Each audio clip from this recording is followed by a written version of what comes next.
ആറന്മുളപ്പള്ളിയോടം ആർപ്പുവിളി വള്ളംകളി അക്കരയും ഇക്കരയും ആട്ടിരക്കൻ പൂരക്കളി.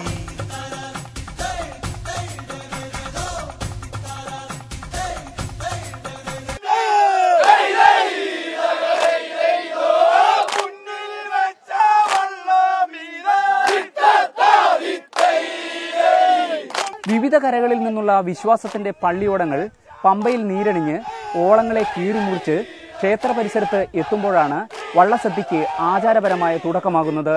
നൂറ്റാണ്ടുകൾ പഴക്കമുള്ള ആറന്മുള പാർത്ഥസാരഥി ക്ഷേത്രം പഞ്ചപാണ്ഡവരിൽ ഒരാളായ അർജുനൻ നിർമ്മിച്ചുവെന്നാണ് വിശ്വാസം. ഇവിടുത്തെ വള്ളസദ്യ കാട്ടൂർ മനയുടെ ചരിത്രവും ഐതിഹ്യവുമായി ബന്ധപ്പെട്ട് കിടക്കുന്നു.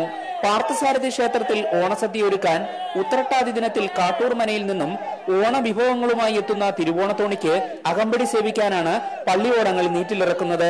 കുട്ടിവെള്ളത്തിൽ കൊണ്ടുവന്ന സാധനങ്ങൾ ഈ കരയിലുള്ള ചില കോവിലന്മാരെന്ന് പറഞ്ഞ പാർട്ടികൾ ഇതിനെ ആക്രമിക്കുകയും അത് കൊണ്ടുപോകാതിരിക്കാനുള്ള തടസ്സങ്ങൾ ഉണ്ടാക്കുകയും ചെയ്യും.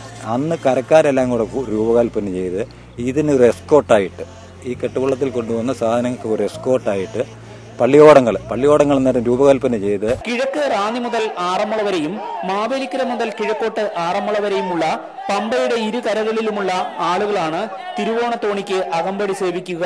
48 കരക്കാരെ പ്രതിദാനം ചെയ്ത് 48 പള്ളിയോടങ്ങളും നീറ്റിലിറങ്ങും.